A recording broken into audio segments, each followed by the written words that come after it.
Les 24 heures tout-terrain de Paris sont devenus un rendez-vous incontournable du monde du 4x4. Sur le circuit relooké chaque année de Chevannes, le plateau proposé pour cette édition 2003 a tenu toutes ses promesses. De plus, les 24 heures Algeco 4x4 de Paris se sont déroulées sous les yeux d'une affluence record. Un nouveau tour de force des organisateurs qui ont transformé 110 hectares de culture en un circuit de 10 km pour la dernière manche du championnat de France d'endurance tout-terrain 2003. Je faisais championnat de France d'enduro et il existait à l'époque 2-3 épreuves de moto tout-terrain de 24 heures. Donc j'y ai participé, j'étais très séduit par l'ambiance dans les stands, la convivialité présente. Et puis le jour où j'ai voulu me mettre à mon compte, j'ai dit pourquoi on ne le ferait pas en 4x4 ? Et on l'a fait en 4x4, ça marchait tout de suite. Je crois que c'est surtout l'ambiance avant tout. Le charme de l'épreuve, c'est qu'il y a effectivement des gens qui roulent très vite, qui sont de très très bons pilotes, et puis des moins rapides qui viennent surtout avant tout faire la fête. L'ambiance, vous l'aurez compris, est particulièrement sympathique et cette épreuve ne cesse de grandir. Il y a de plus en plus de public, plus en plus de participants en tant que pilote. Non, c'est vrai qu'on est bien content de la petite progression des 11 années. Ouais. Il faut gérer cette croissance et les chiffres impressionnent. En moyenne, on limite à 120 voitures, ce qui représente 400 pilotes, plus des copilotes maintenant. Donc c'est 500-600 personnes directement intéressées par la course, plus un total entre les pilotes, entre les assistants, les copains, les visiteurs. On fait environ 16-17 000 personnes dans le week-end. Ouais. On retrouve donc certains habitués de la Coupe du Monde des rallyes-raids qui trouvent cette épreuve d'endurance très intéressante. C'est l'occasion de faire partager cette passion à tous nos amis, nos partenaires, la famille, les amis, les sponsors, puisque c'est une épreuve qui a lieu aux portes de Paris. Et puis au niveau environnement, c'est vrai qu'on tourne en boucle sur un circuit, donc ça c'est très très différent des grands espaces désertiques. Mais bon, une course comme ça dans l'année, c'est très sympa et je suis très heureux d'être là. Ce n'est pas une épreuve facile, les difficultés sont nombreuses. C'est sympa parce que on voit la piste évoluer au fil des tours. Au départ, elle est très très plate et ça se passe bien en général pour l'ensemble des voitures. Et puis au fil des tours, on voit qu'elle se creuse, donc les trajectoires changent. D'un relais sur l'autre, il faut faire très attention de changer de repère par rapport au moment où on a laissé la voiture sur le dernier relais. Donc il faut quand même gérer ça intelligemment. Il faut tenir compte aussi de la mécanique, bien gérer ça sur la distance. Et ce sont d'autres contraintes, d'autres difficultés que le rallye raid, mais c'est tout aussi intéressant. Cette année, Eric Vigourou a fait appel à René Medge et Carlos Gomez pour former son team. Qu'il y ait la possibilité d'être à 4 pilotes, ça fait qu'il y a beaucoup de gens qui peuvent participer. Par rapport à une course normale, il y a je crois 100 voitures, mais il y a 400 pilotes. Alors que normalement, sur une course comme ça, s'il y a 100 voitures, il y a 100 pilotes. Donc c'est pour moi le gros avantage. Ça permet à des gens qui n'ont peut-être pas ou les capacités ou les moyens ou parce qu'ils sont pris par leur travail qu'ils ne peuvent pas aller faire des rallyes de Coupe du Monde ou autres d'ailleurs, mais beaucoup plus loin, ça leur permet de rester un petit peu dans le coup et puis de faire une belle course. Pour Eric, j'essaye, c'est quelqu'un que j'aime beaucoup et j'essaye de lui passer cette expérience. C'est normal, il est jeune et impulsif, donc j'essaye de le préparer à tout ça, mais c'est jamais facile quand on est jeune, on est impulsif. Donc je suis passé par là aussi, j'ai été pareil. Un autre pilote fort expérimenté est venu en découdre sur le circuit de Chevannes. Une épreuve très sympa, moi qui fais beaucoup de rallye raid, j'adore les rallye raid, mais ça c'est quelque chose à part, avec tous les copains, la famille qui peuvent venir voir à 40 km de Paris, un peu toute l'ambiance qu'il y a sur les rallyes. Autre champion de rallye, Benoît Rousselot, qui a troqué sa Subaru pour un Mercedes. Moi, ça me rappelle mes débuts, il y a 10 ans maintenant, je parle un petit peu comme un vieux. Mais il y a 10 ans, j'ai commencé avec un buggy Fouquet, avec des Land Rover, des choses comme ça, et j'ai appris à conduire sur ce type de terrain, à faire des courses d'endurance, à gérer des courses, et puis à avoir un esprit terre, un esprit convivial, qui me plaît vraiment bien. Donc je suis assidu et fidèle à mon rendez-vous, il n'y a pas de souci. Autre pointure du tout-terrain sur la grille de départ, Thierry Delavergne sur un Fouquet Renault. La piste est magnifique en fait, il faut savoir que c'est quand même un très beau circuit, c'est assez unique en Europe d'avoir un circuit comme ça.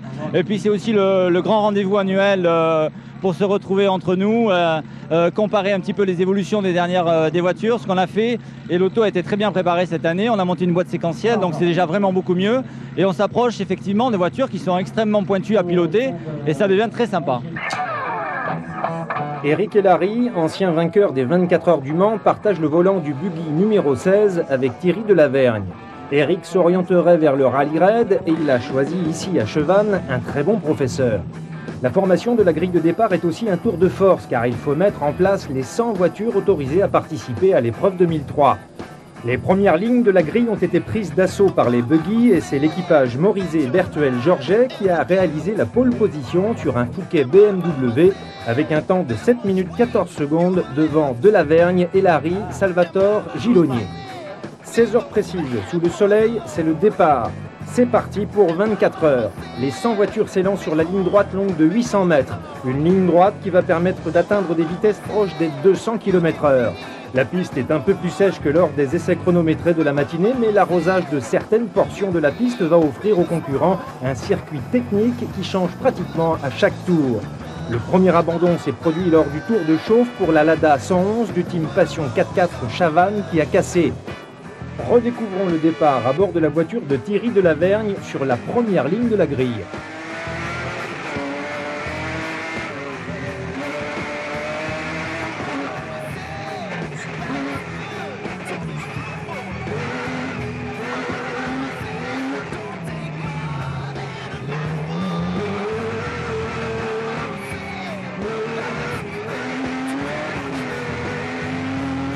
Autre départ, cette fois vu du milieu de la course à bord du Pro-Truck d'Éric Vigouroux. Ça a l'air d'aller moins vite, mais ce n'est qu'une impression. Il faut prendre son mal en patience, il reste encore un peu plus de 23 heures et 59 minutes de course.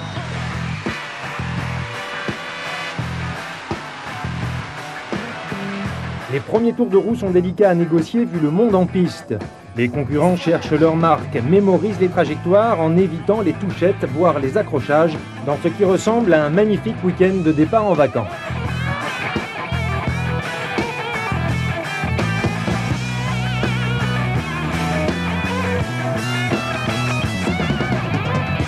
Devant, c'est plus commode pour les buggy qui enchaînent les virages. L'équipage Morizet-Berthuel-Georget est en tête de ce premier tour devant le Fouquet Porsche de Poletti. Thierry Delavergne occupe la 3e position.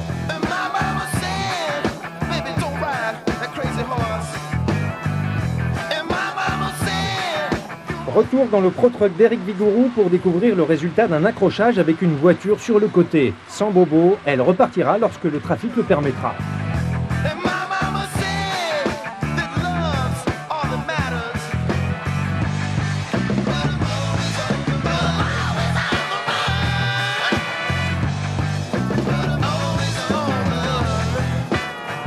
Jean-Pierre Strugo a annoncé sa stratégie. Il s'applique à tourner le plus régulièrement possible, navigue autour de la 15e place après 1 heure de course. Il se cale tranquillement dans la première partie du peloton. De l'intérieur du Mercedes, on peut apprécier toute la difficulté du circuit et l'énergie dépensée par le pilote.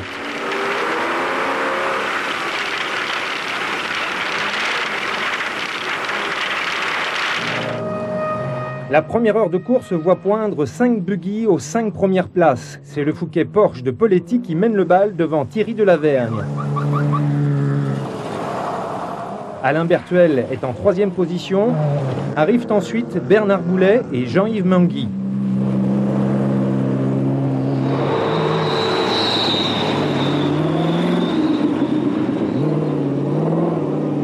Derrière, la bataille fait rage et il en sera ainsi durant toutes ces 24 heures. Ils sont 9 concurrents dans le même tour, mais à ce stade de la course, ce n'est pas très important. Les changements de situation sont nombreux. Poletti attaque fort, maintient le rythme, ce qui ne semble pas déranger Berthuel qui tient le Fouquet Porsche dans sa ligne de mire.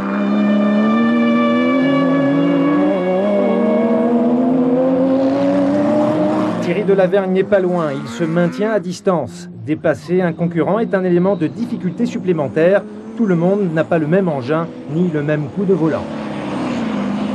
L'arrosage de certaines portions du circuit est assuré par une dizaine de citernes. C'est là aussi une amélioration du système cette année et chaque citerne débitera 15 000 m3 au cours des 24 heures.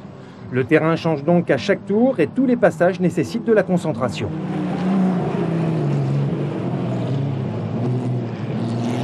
Le team Pro-System d'Éric Vigouroux a prudemment entamé ses 24 heures. La puissance du Chevrolet Pro-Truck ne fait pas tout et le pilotage est délicat. Mais au moins, au cours de la 2e heure, Éric remontera de la 13e à la 5e place. Le rythme est très soutenu en tête, les écarts sont infimes, c'est toujours le moteur Porsche qui devance le BMW et le Renault.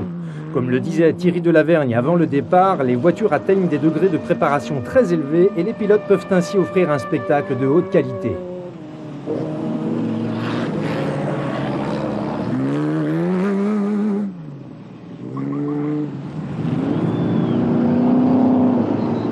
Le ProTruck continue sa progression et Eric Vigouroux, qui tient le volant de ce premier relais, a trouvé une cadence très régulière.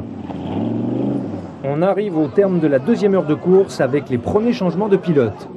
Le Fouquet BMW de Jean-Claude Bassot ouvre le bal. Il occupe la 16e place au général. Lorsqu'un concurrent choisit le remorquage, il écope de 2 à 6 tours de pénalité. Le pompon a été remporté par le Land Rover d'Edmond Bach, qui a récolté 22 tours de pénalité. Un premier tournant à ce moment de la course avec l'arrivée de Thierry Delavergne, remorqué jusqu'au stand. Problème mécanique pour l'un des animateurs de ce début de course. Toute l'équipe attend de connaître le verdict. On chauffe. J'espère que c'est pas plus grave, mais pour l'instant ça a pris un peu de température visiblement. Mais bon, c'est pas fini. Alain Bertuel entre au stand pour laisser le volant à Yves Morizet. Après les 2 premières heures de course, ils sont les seuls à rester dans les roues du leader Poletti. Nettoyage indispensable du véhicule, contrôle des niveaux, des freins et des pneumatiques sont au programme. Ce n'est pas la folie chronométrée d'un pit stop, mais la rigueur est identique. Il reste 21h30 de course. Alain Bertuel est satisfait de ses premières heures. Je crois qu'on est premier, donc ça pourrait pas difficilement se passer mieux, quoi. Là, en fait, réellement, on est deuxième parce que les premiers se sont arrêtés de changer de pilote. Le capot du buggy numéro 16 de Thierry Delavergne est toujours ouvert, c'est l'abandon. Moi, je suis déçu surtout pour toute l'équipe parce que, évidemment, aujourd'hui, on est présent, mais c'est vraiment 4 mois de travail derrière. La voiture était superbement préparée et là, pour une pièce à 10 francs, quoi, ou à 10 centimes en exagérant, c'est une toute petite pièce qui a lâché au niveau de la courroie de distribution du moteur. Et on ne va pas repartir parce que bon, les dégâts sont assez considérables dans le moteur. Là, c'est obligatoirement l'abandon, on ne peut pas réparer. Entrée au stand d'Eric Vigouroux qui est en 5e position au général. C'est Carlos Gomez qui va assurer le relais suivant. La stratégie du team ProSystem est respectée, la progression du ProTruck est régulière.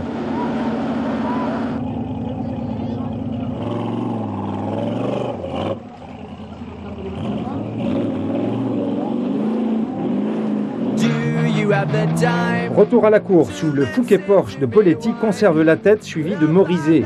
A noter la 3e place après 2 heures d'explication de Perrault sur Fouquet Porsche, Thierry Michaud est 4e sur son PRV. Strugo attend sagement à la 9e place.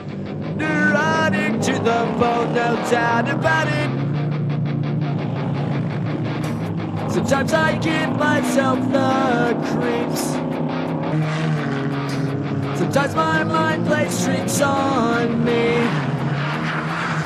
It all keeps adding up. I think I'm cracking up. Am I just paranoid? Am I just up? I went to a shrink. Jusqu'en fin de soirée, les changements de position sont incessants.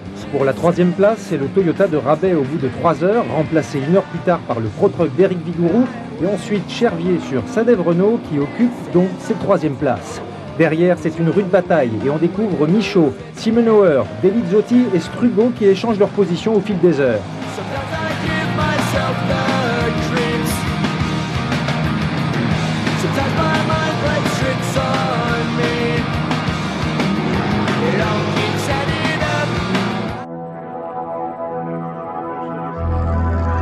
Après 5 heures de course, on a le classement suivant.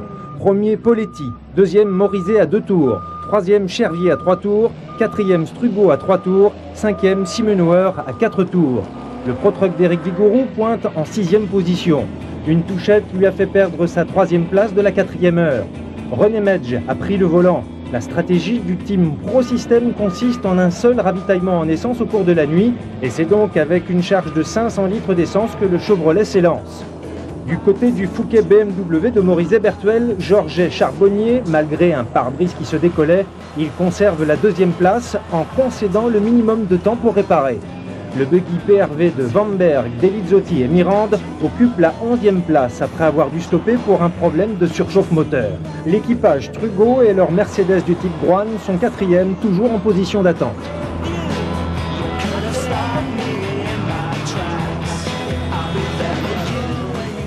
Sur le stand Poletti, on s'active, toujours en tête en début de nuit, ambiance.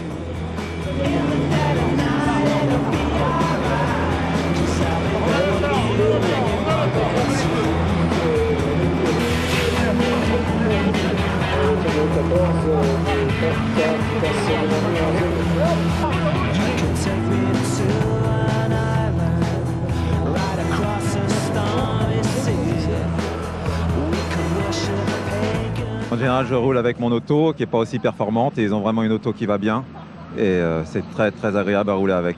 C'est encore long, il faut essayer de gérer maintenant un peu le peu d'avance qu'on a et la nuit c'est le piège parce qu'en plus il y a l'arrosage, donc il y a des changements d'adhérence très très souvent.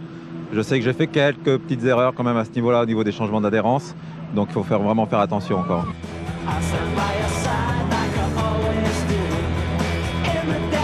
La voiture est faite pour ces 24 heures, pour ce circuit ici. On a fait un bon choix pneumatique avec notre partenaire Fedima. Et de toute façon, dans tous les cas, on veut être dans les 3 premiers à 12 heures parce qu'on a besoin de 2 points à 12 heures pour être champion de France. Donc pour l'instant, tout se passe bien, mais les 24 heures, c'est très très long. On a participé 3 fois déjà aux 24 heures avec cette voiture. On a fait 2 fois 3e, mais il peut tout arriver, quoi. Il peut tout arriver. On a quand même 2 tours d'avance sur le second. On va partir sur des relais de nuit très longs, mais rouler plus doucement que ce qu'on a fait tout à l'heure. Et puis on va voir au petit matin si on n'a pas de problème de réparer l'auto, enfin de faire un briefing sur l'auto, prendre un peu de temps et pour repartir pour faire la journée, quoi. Cette longue nuit verra son lot de casses, d'erreurs de pilotage, de sanctions. À noter la performance de l'équipage numéro 68 qui a perdu le volant de son Toyota. Le pilote a ramené l'engin en tournant le moyeu de direction, a remplacé le volant et n'a pas perdu une minute.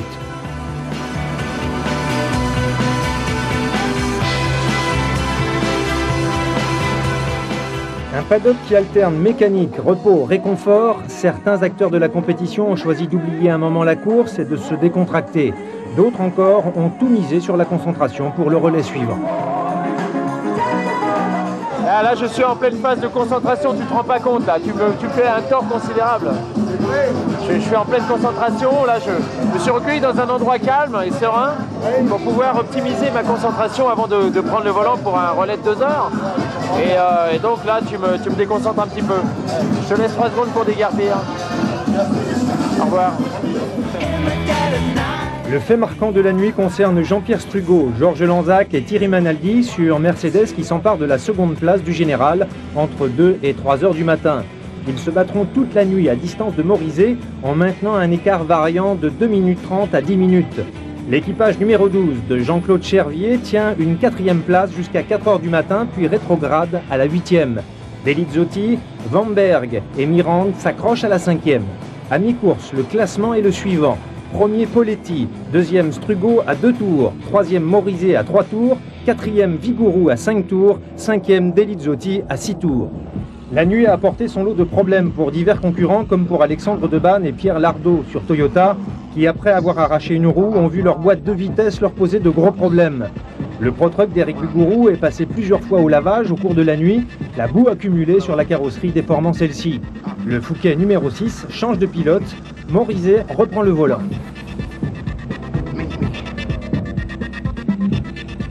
Ça s'est très très bien passé pour nous, on a eu un problème, on n'avait plus de frein. Bon, ça c'est un peu gênant, mais finalement on n'a pas perdu beaucoup de temps, on tournait en 8,20, 8,25. C'était pas très très gênant, on s'appuyait un peu sur les bas-côtés, quelquefois sur les concurrents, mais ça n'a pas été très gênant. En plus, pas de poussière, un terrain idéal, vraiment un terrain idéal. Au petit matin, les nouvelles du front font état d'une bagarre sanglante pour les 3 premières places. Jean-Pierre Strugo prendra même le commandement de la course à 7h40 pour quelques minutes seulement. Poletti, victime d'un étrier de frein récalcitrant, remettra les pendules à l'heure et Morizet reprendra sa 2e place perdue vers 3h du matin. Ils sont tous 3 dans le même tour, ça promet, d'autant qu'Éric Vigouroux, 4e, est revenu lui aussi dans le même tour. Au top des T1, le clan Picard est 8e au général, histoire de famille et de passion. Comme c'est inscrit sur la voiture, c'est Picard, Picard, Picard, Picard, donc le père et 3 fils. Tout le monde roule bien, il faut peut-être les calmer un petit peu parce qu'ils auraient tendance à se laisser aller, mais pour l'instant on va essayer de gérer au mieux puis que ça tienne jusqu'à 16h. même plan de marche que l'année dernière, mais ça s'est pas arrêté. Donc pour l'instant, il faut rester là maintenant, puis conserver le T1 et puis premier T1 diesel.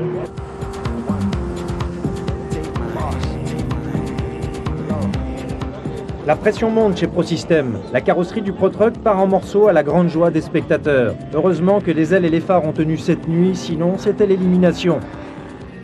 Même tension chez le Team Groan, mais pour l'instant la course se déroule selon les prévisions. Là, on a refait notre plein, donc on va au bout avec notre carburant, alors que je pense que le concurrent qui est devant va être obligé de s'arrêter pour refaire du carburant. Jean-Pierre Strugo l'avait annoncé avant le départ, il faudrait une dose de patience et rester à l'affût. À 4 heures de l'arrivée, c'est toujours d'actualité. On roule à notre rythme, on est un peu moins rapide que les 3-4 avec lesquels on est en bagarre, à savoir le ProTruck et 2-3 buggy, mais on est plus régulier, on a réussi à s'arrêter un minimum. Pour le moment, on est dans les 4 premiers et comme on est tous dans le même tour, tout peut arriver. Poletti mène toujours la danse. Le team réalise une très belle course, régulière et surtout avec une capacité à réagir impressionnante. Malgré de petits soucis, ils ont repris à chaque fois leur place de leader. La situation à 4 heures de l'arrivée est la suivante. Poletti, Morizet, Vigouroux et Strugo dans un mouchoir. 5e, Delizzotti, Mirande, Vanberg à 6 tours. 6e, Chervier, Vincendo, Smulevixi à 8 tours. 7e, la famille Picard à 13 tours.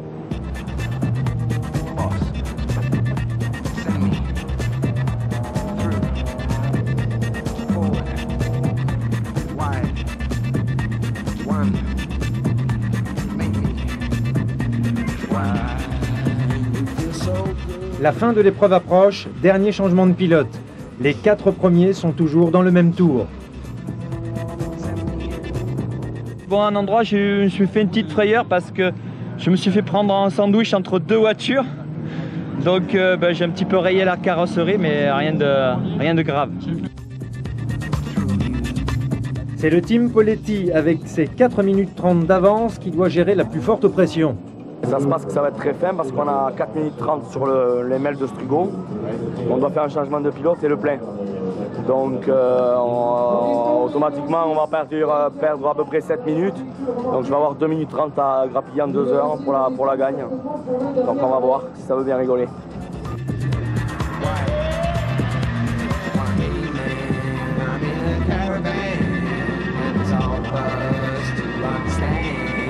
Dernier changement pour le Buggy 102.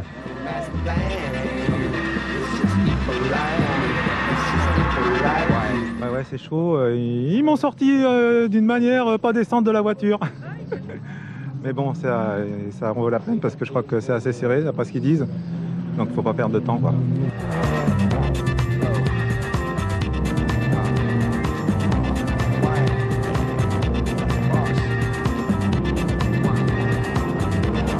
Laurent Poletti cravache dur pour repasser en tête. Mission accomplie.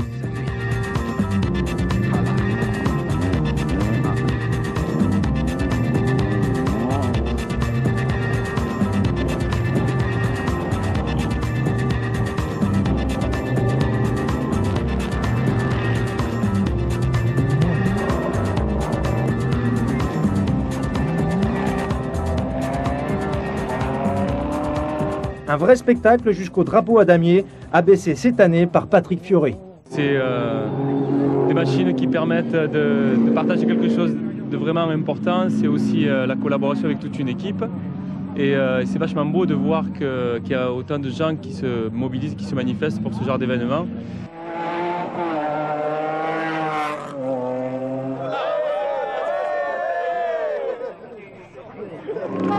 L'année 2003 sera donc celle des buggy. Le vainqueur de cette 11e édition des 24 heures Algeco 4x4 de Paris est le buggy Fouquet Porsche 3.2 numéro 102 de la famille Poletti, qui réussit un beau doublé puisqu'il gagne aujourd'hui et pour la 2e année le championnat de France d'endurance tout-terrain 2003, clôturé par cette manche de Chevannes. Classement final pour ces 24 heures tout-terrain de Paris. Premier Poletti, 2e Vigouroux, 3e Morizet, 4e Strugo, 5e Delizzotti.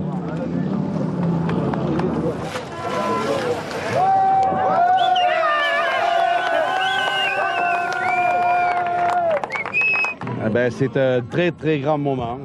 Après le titre de champion de France, gagné en plus des 24 heures qu'on n'a jamais gagné, c'est non comment, c'est un grand moment.